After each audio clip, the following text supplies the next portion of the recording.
This is Tay from the Pinos Palette in Lawrence, and I want to show you a few quick tricks on how the differences between flat and round paintbrushes make a big difference in your paintings.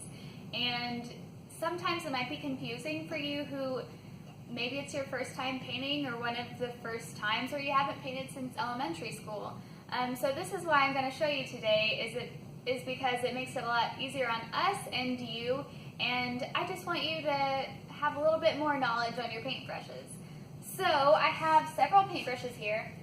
I have a pair of 24s, 16, 4s, and 0s. And the bigger the number, the bigger the paintbrushes. So this is a 24, and these are the 0s. And the 0s are, as you could probably tell, the smallest ones because it doesn't go into the negative, unfortunately. The smallest ones that we have anyway. And though we really cherish our paintbrushes, sometimes they get dirty and they kind of fray a little bit. So this is why it's really important to know the difference between a round and a flat brush, is because as the more you use the paintbrushes, the less quality it is. And it makes a big difference, and I'll explain more about that later. So I'm going to first show you, I'm going to demonstrate the difference in brush stroke between a round and a flat, and I'm using my 24s because they're the biggest we have and it'll show it better on the canvas. So what I'm going to do is just wet my paintbrushes just a little bit and show you what kind of lines the rounds and the flats make. So I'm going to take this really nice phthalo blue that we have and get a pretty good amount of it on there. And with my 24 rounds, I can make pretty big dots. So dot like that, kind of like this. This is good for like big tree making, or I don't know, if you have a lot of texture in your paintings. So you could easily make a tree, a blue tree in my case today. But the 24, here I'll go ahead and finish this out.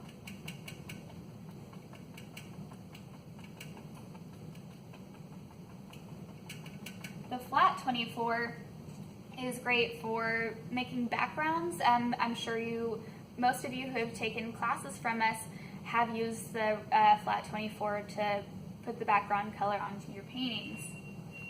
And so I'm going to do the same thing and just do this really simple tree trunk. Just like that. And another great thing about the flat is that you can use it with the width-wise, or you can use it on the narrow side and make a line like this. So that's what's great about the flats, is they're really versatile, whereas the rounds only make round shapes. And another good thing about the rounds is if they're in good condition, they're going to make close to a perfect circle. This one, not so much in great condition, but we don't use 24 rounds a lot. Like I said, I'm only showing you right now for visual purposes. But that's a pretty good circle. And so rounds are great if you need to make like eyes on an elephant, or I just did some snail paintings that are, it's really great if you just want to sit there and give it a nice twirl and you make a good little circle. So I'm going to put my brushes in the cup, and I picked out a few paintings that we had on the wall to kind of show you, like, you can kind of tell sometimes which parts of the painting were done with flats and which parts were done with round brushes. So in this one, the tree trunks were most likely done with flats, probably 16 right here. And then maybe if the 16 was in good condition, which we just got in a new 16, so I'm really happy about it, you could use the narrow part to do the branches. And probably, like I said, we used the bigger flat to do the background. It's a lot of like the clouds and like streaks in the ocean and stuff like that. But as far as like these little leaves go, it's possible that it could be used as a flat, but most like leafy things like the trees, that don't have like really precise sweeps like this one. Probably we're done with rounds, just to give them that like nice round texture. And so this one, like I said, these were done with some really good quality flats, probably the 6 or the 4, and you can see how the leaves start narrow and then the width becomes wider, and that's an excellent property of the flat brushes, is that you can twist your brush like kind of like that and make a really nice leaf shape. If you have enough paint on your brush, that is. And you can get some really good points out of it if the brush is in good condition. So I keep mentioning the condition of the brushes, and sometimes it's really frustrating when you're counting on a brush to make a perfect point. Like this is my round 0. I don't know how close you can get to that, but round zeros don't stay perfect for more than probably a day. They're really easy to fray. That's why we always encourage you to put your brushes in your cup when you're done using them, so it makes it easier to clean. But this one is a pretty good condition round, and it's still pretty frayed.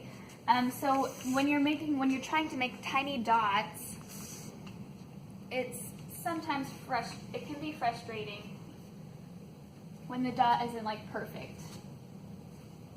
Well, that's a pretty good tiny dot, if I do say so myself. And you can make it bigger by doing the twirl thing. Oof. Whoops. Well, that's about as good as I can get, I think, with this brush. Not so bad. And also, we also count on our round zeros to have the like crispest lines, because you would think that if a brush had a point, the point would have like the smallest width of line. So maybe if your brush is in pretty good condition and your paint is watered down enough, you're gonna get a really nice crisp line, just like that. But if you don't have watered down paint, and you have like a big glob of paint, and you press down instead of lightly touching your canvas, you're gonna get a much bigger line. See, that's a big difference when we're trying to like paint specific things in here. So when we tell you to like make sure your paint's a little watered down and don't press so hard, you're gonna get a cleaner line. Now you might not have as much control over it, but it's gonna be better than the flat one where you push down really hard on your canvas. I think that's about all that I wanted to show you today, is just the difference between round and flat brushes. Sometimes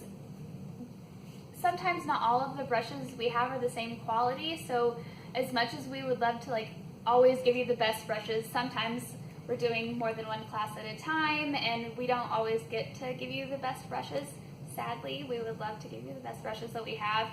So that's why sometimes we might have you like try out your round 0 and your flat 0 and see which one has the crisper line, because sometimes, even though we would love to assume that the round 0 has the crisper line, sometimes it is the flat 0.